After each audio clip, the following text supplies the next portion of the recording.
Всем привет! Давненько у меня на канале не было плавки металла в самодельном газовом горне. За это время у меня накопилась большая куча различного алюминиевого лома, который не мешало бы переработать во что-то полезное. По видео с горном знаю, что тема плавки и литья у моих зрителей вызывает особый интерес, а потому просто не мог не заснять для вас этот процесс. Сегодня займусь плавкой токоведущих пластин от аккумуляторных батарей Теслы, целую коробку которых мне предоставил мой хороший друг. Из маркировки на пластинах можно узнать, что это сплав 1100 серии. Он содержит минимум 99% алюминия, не может быть упрочнен термической обработкой, отличается хорошей пластичностью, способностью к деформации.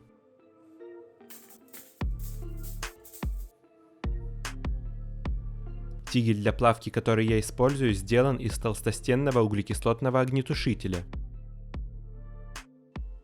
Для удобства плавки пластины сминаю и прессую в более компактные брикеты с помощью тисков или молотка.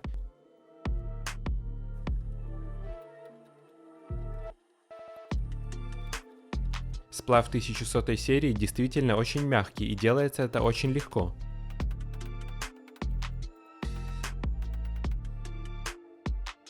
Такие спрессованные брикеты будет гораздо удобнее закладывать в тигель. Обмазка на старом тигле повреждена и требует ремонта, а потому сегодня я буду использовать новый тигель. Для тех, кто не знает, обмазка необходима для защиты металла тигля от быстрого прогорания. Делается она из смеси жидкого стекла с мелом. Выкатываю горн на улицу и устанавливаю горелку. Горелка, как и сам горн, самодельная, а подробное видео с ее изготовлением есть у меня на канале. Кому интересно, можете зайти посмотреть. Открываю кран и выставляю давление газа.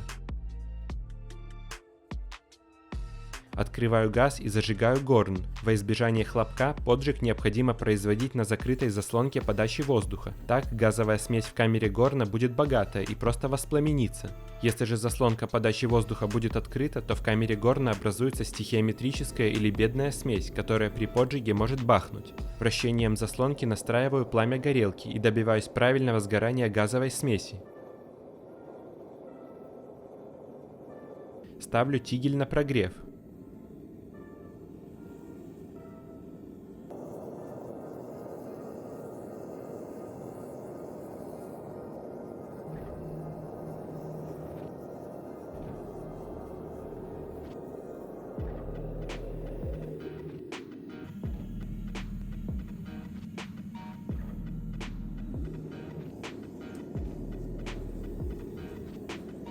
Как только тигель прогреется, произвожу закладку подготовленных брикетов.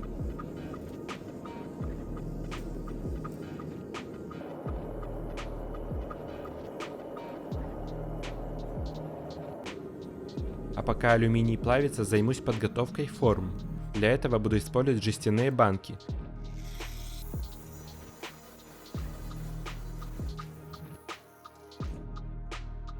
По желтому пламени, выходящему из горна, можно понять, что происходит выгорание всяких посторонних примесей в виде клея, который был на поверхности алюминиевых пластин. Подготовленные банки закладываю в горн, чтобы обжечь лак и краску с их поверхности. Это нужно сделать обязательно, чтобы при заливке расплавленного алюминия лак не вспыхнул и не образовал на поверхности нежелательных дефектов.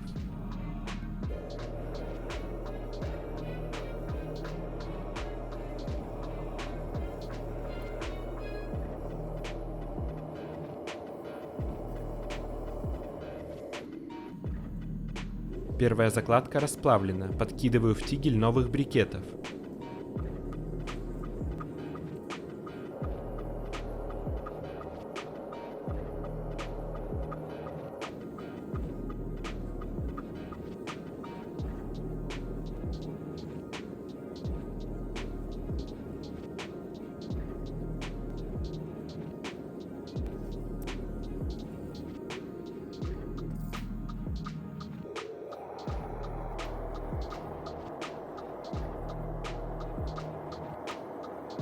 Снимаю с поверхности примеси и закладываю очередную порцию брикетов.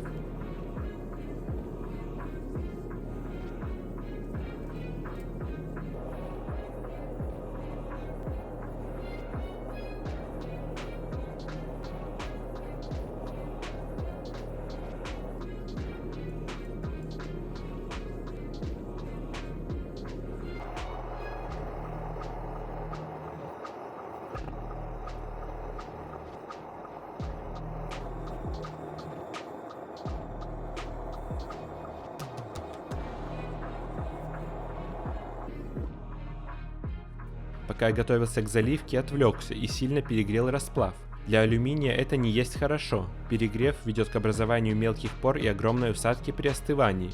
Кому нужно, ссылку на такой термометр со щупом, который может измерять температуру до 1300 градусов, я оставлю в описании. Снимаю примеси с поверхности и произвожу заливку в формы. Первую плавку хотел сделать только из пластин, не добавляя в расплав ничего другого. Это, можно сказать, будет контрольный образец для сравнения.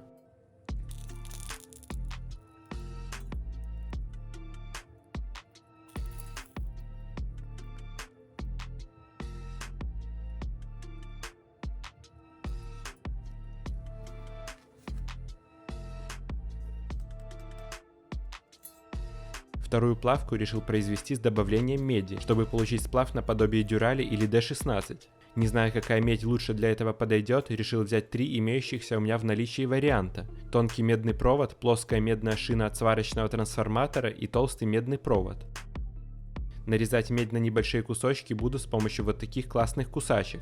Они сделаны на заводе Золлинген в Германии. Кусачки имеют удобные трехкомпонентные рукоятки, а рабочие части изготовлены из стали S60. Это углеродистая сталь повышенной прочности. Кусачки с легкостью перекусывают не только толстую медную шину, но и тонкие провода, что свидетельствует о точной подгонке режущих кромок. Своим качеством эти бокорезы мне очень понравились. В дальнейшем обязательно нужно будет приобрести еще плоскогубцы и длинногубцы из той же серии. Медь нарезал на небольшие кусочки для лучшего растворения.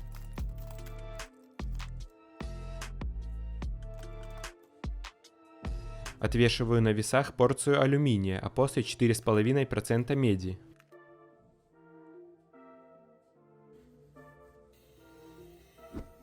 При повторной подаче газа разогретый горн зажигается сам. Настраиваю пламя и закидываю ранее взвешенный алюминий. А пока алюминий плавится, отвечу на вопрос, который мне не раз задавали в комментариях: как я отапливаю свою мастерскую в зимнее время. Основным источником тепла у меня служит вот такая печь Теплодар с максимальной заявленной мощностью в 14 кВт. Как по мне, без модернизации снять такую мощность с этой печи нереально.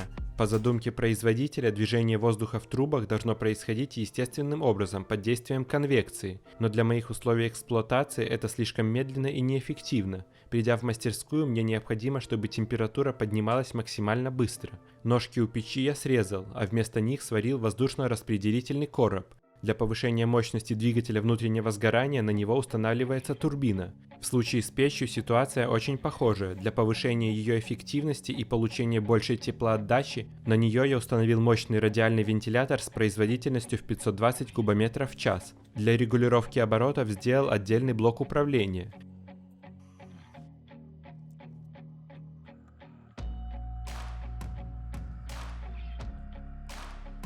Разжигаю печь и включаю наддув. Прогрев помещения занимает всего полчаса. Когда комфортная температура набрана, подкидывать дрова перестаю, потому как даже на слабом горении количество выделяемого тепла для моей квадратуры избыточно, и в мастерской становится просто жарко. Далее эстафету перенимает вот такой небольшой обогреватель. В нем имеется два режима мощности на 1 и на 2 кВт. В нем можно задать желаемую температуру воздуха, и он будет ее поддерживать, что очень удобно, потому как не нужно отвлекаться от работы. Раньше я использовал обогреватель с трубчатым нагревательным элементом, но на его разогрев уходило около 5 минут. Этот же оснащен керамическим нагревателем, который начинает греть воздух уже через 10 секунд после включения. Имеется функция поворота и пульт дистанционного управления. В нижней части есть датчик, который отключает обогреватель в случае опрокидывания. Также данная модель оснащена Wi-Fi модулем, благодаря чему может быть подключена к системе «Умный дом» или, как в нашем случае, «Умный гараж». Установив специальное приложение на телефон и подключив обогреватель к Wi-Fi роутеру, можно управлять им с любой точки мира, где есть интернет. Задать режим работы – холодный, теплый или горячий воздух. Задать таймер на отключение. Включить вращение.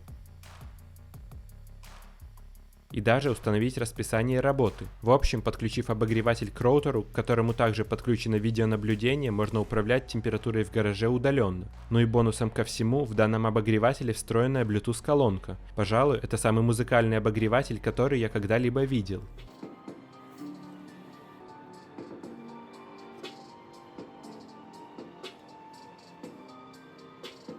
На сайте Denzel можно найти обогреватель на любой вкус, как навороченный с Wi-Fi, так и без него. А пока я говорил, алюминий уже расплавился.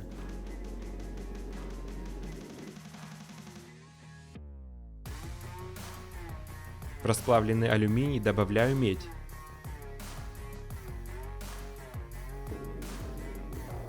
Помешиваю и довожу до готовности на медленном огне. Звучит почти как приготовление какого-то блюда. На самом деле тут очень старался не перегреть расплав, чтобы избежать той самой большой усадки при остывании.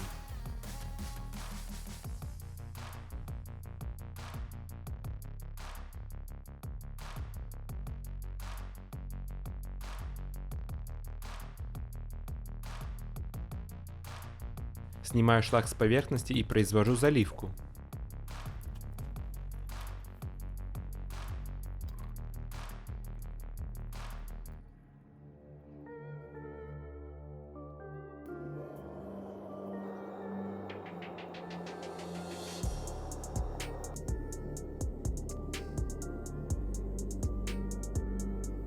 Третью плавку решил произвести с добавлением большого количества меди.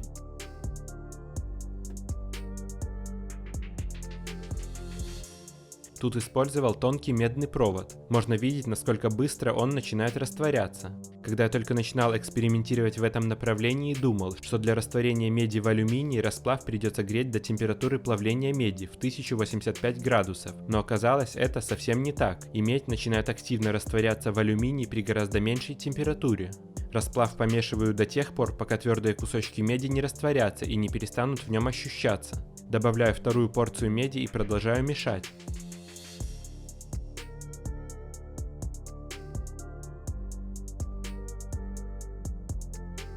Никаких флюсов в расплав я не добавлял. Это будут контрольные образцы. Добавить флюсы попробую как-нибудь при следующих плавках.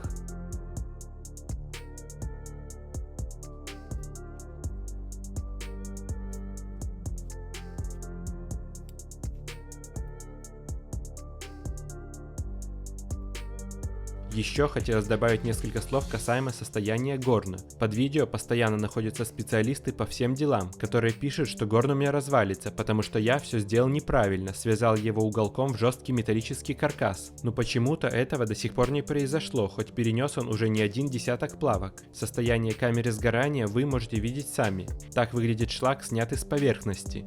Ну а так отлитые заготовки. Как я и говорил, перегрев при первой плавке не прошел без следа. Первые две отливки дали сильнейшую усадку. Произвожу охлаждение водой. Освобождаю отливки от форм.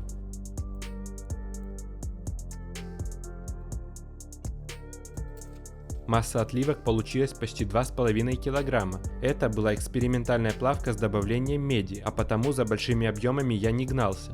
Ну а теперь самое интересное, проточим полученные заготовки на токарном станке, чтобы оценить качество металла. Первая отливка, алюминиевые пластины без добавления меди.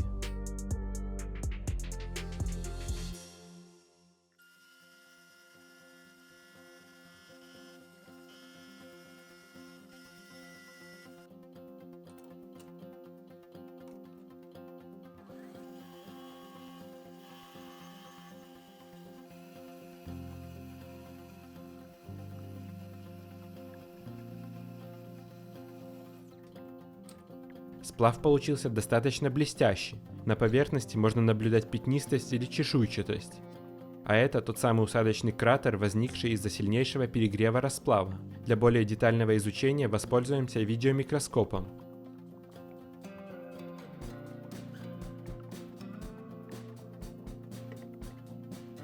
В объеме присутствуют небольшие поры. Отливка номер 2, подобие дюрали с добавлением 4,5% меди.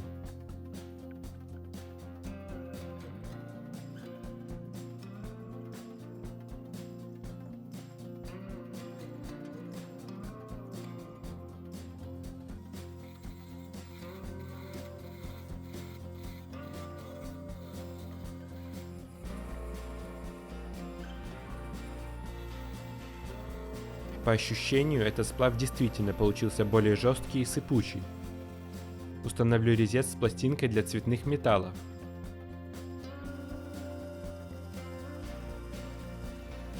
Определенно, обработка этой отливки идет более приятно.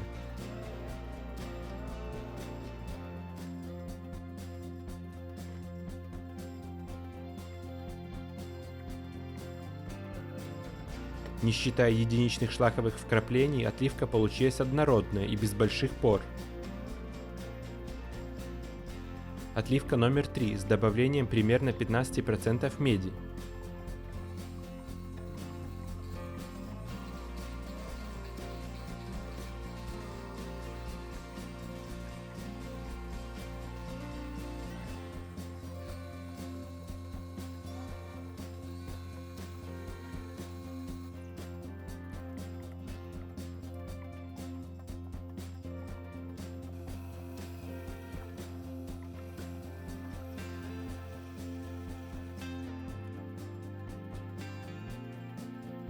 Точится эта отливка также достаточно неплохо, но в отличие от предыдущей, тут можно наблюдать большое количество мелких пор.